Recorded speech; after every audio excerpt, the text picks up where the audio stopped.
Hello, welcome to Unicorn Princess Tarot. So, ito yung reading natin for Cancer. Ito po ay ano yung naghihintay sa'yo sa paninimula or beginning ng 2024. Okay, take only what resonates, guys, for Cancer.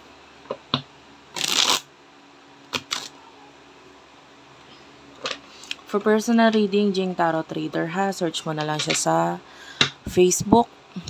And kung gusto mong mag-avail naman ng aking mga crystals bracelet doon sa TikTok shop, pakicheck na lang. May free palm reading yun nakasama. So anyway, this is for the sign of Cancer. Sun, Moon, Rising, Venus, Jupiter, Cancer. Check your natal chart. Mga naghihintay kay Cancer sa paninimula, sa pagsisimula ng taong 2024.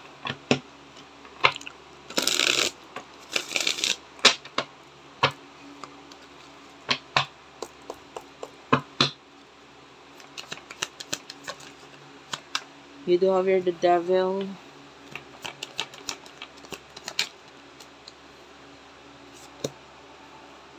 the Sun.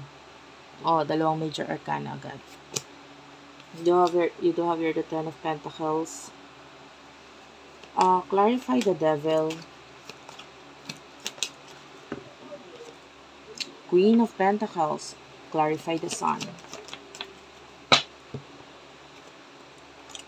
Three of Cups and clarify the Ten of Pentacles.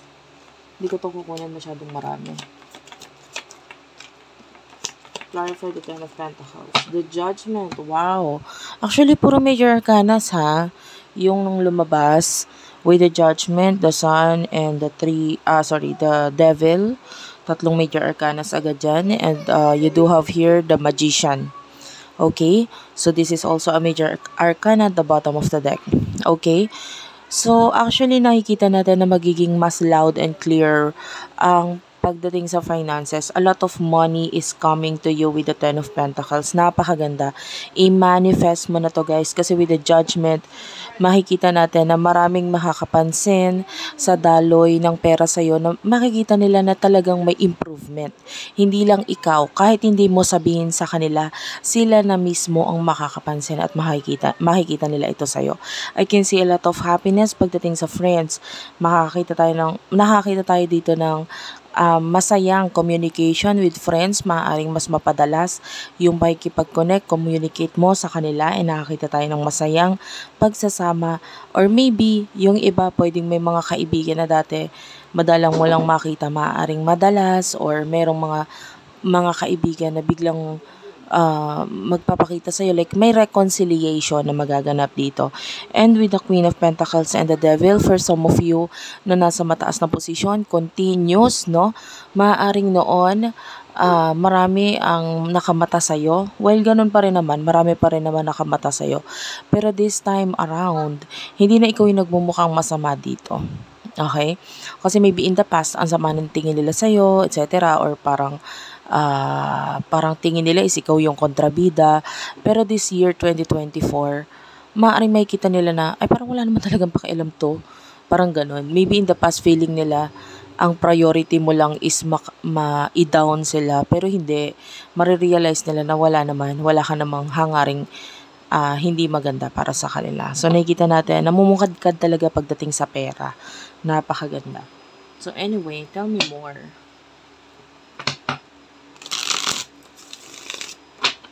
Kuha tayo ng konting message naman pagdating sa love. Pagdating sa mga Cancer, sa paninimula ng 2024.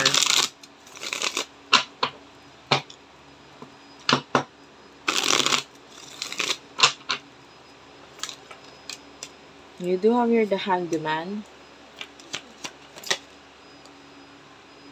Page of Cups,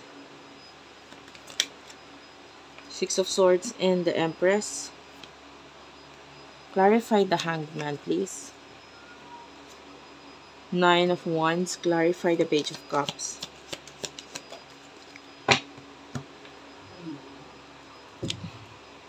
You do have your the Hierophant. So, meron tayo nakikita dito na person. I feel like naka-move on ka na dito sa taong to kasi you are the Empress and the Six of Swords. So, you're moving on, focusing ka na sa pagle-level up sa buhay mo. You're loving yourself. You're looking so much healthier at saka gumaganda at pumupogi ang nakukuha kong energy sa'yo dahil mas natututunan mong mas mahalin ngayon ang sarili mo. Hindi lang physically. Yung iba kasi, physical na pagmamahal, oo, noon pa man din, gusto mo raman din manatiling maging maganda at pogi. So, nandun yung pagmamahal mo sa sarili mo, no? Pero, ngayon, pati health, okay, kino-consider mo na i-improve. Okay, maybe mas improve na ang iyong pagkain. So, this is more on love sa sarili mo. Okay, kasi pagdating sa love, a high chance of some of you if you are in a relationship, high chance of getting pregnant.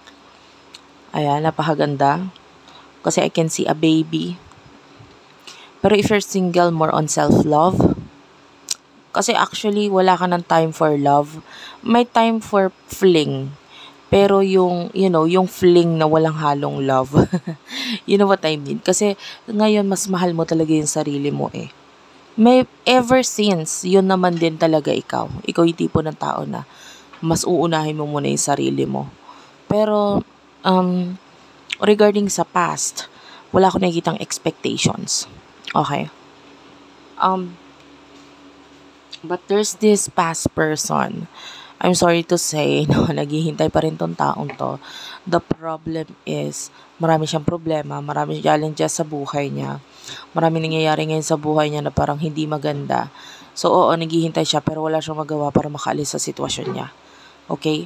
So, Cancer, there's a person waiting for you pero wala tayong nakikitang actions mula sa taong to. Gusto niyang ibigay actually with the King of Cups, yung pagmamahal na yan. Pero with the Temperance, medyo matatagalan kasi sobrang sobrang maraming kailangan pa siyang tapusin muna sa buhay niya. Okay?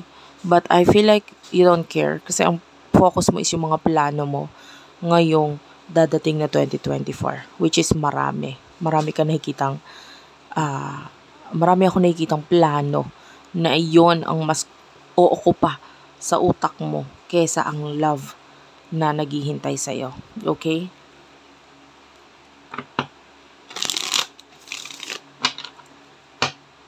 Ano yung mga pagbabago na mangyayari sa'yo this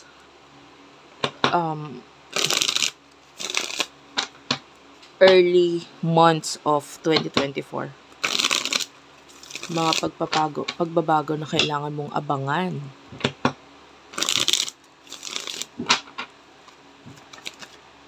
You do have the Strength card and the 9 of Pentacles.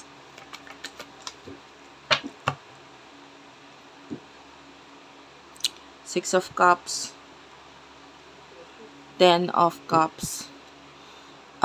Pagdating sa family, mas tumitibay yung samahan. Unlike before, na masyadong, alam mo yun, pwedeng daming problema, daming pag-aaway. Ngayon, meron mang, competition. It's a healthy competition. Alam mo yun, more on, pagalingan. Pero pagalingan in a way na kasi, para mas mag-improve ka, mas mag-improve yung person na ito, which is pwedeng may kinalaman sa family or friends yon. Okay? It's a friendly competition. So, yun. And mas matibay na bonding pagdating sa family, yung nakikita natin. Napakaganda. Early months of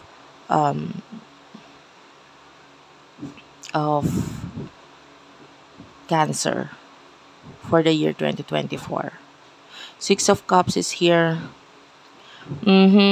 So, nakakita ko dito ng refusal pagdating sa may opportunity na pwedeng dumating sa'yo. I feel like a previous job or career ang pwedeng kausapin ka and pwedeng mag-alok sa'yo ng ganito, ganyan.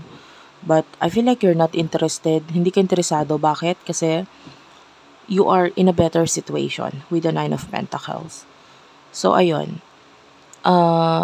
Kumbaga pwedeng ikaw na rin mismo, naramdaman mo na yung mga pagbabago na nagiging maganda para sa'yo. So, bakit ka pa maghahanap ng past energy? Bakit ka pa babalik sa past? Diba? Pagdating sa career.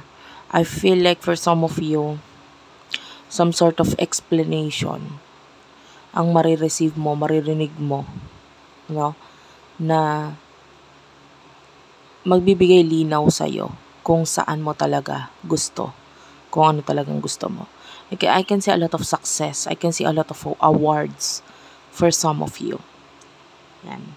And maganda, actually napakaganda ng mga early months ng 2024 para sa'yo. So, that's it for now. Thank you for watching. Hopefully mag-comment ka, mag-like ka, mag-subscribe ka naman dito sa ating channel. Ayan. And I do have a channel for water sign. Please do check it out. Water Sign Philippines. Again, Cancer, good luck. Ayan. Salubungin mo ang 2024 with a smile. Okay? And please do subscribe. Kung gusto mo magpa-personal reading, Jing Tarot Reader. Kung gusto mo naman, pwede ka magpa-palm reading sa akin. Pero, kung mag-a-avail ka nung mga crystal bracelets natin, ayan yung mga example niya, mga PO bracelets, etc. Doon sa akin TikTok shop. Para doon sa mga walang TikTok shop, wala pang TikTok sa bansa nila, aalamin ko pa kung paano mangyayari yung gano'n. Kasi sa ngayon, hindi ako nagbibigay ng palm reading lang. Free lang siya kung mag-a-avail ka ng bracelet. Okay, thank you for watching guys. I love you all and bye-bye.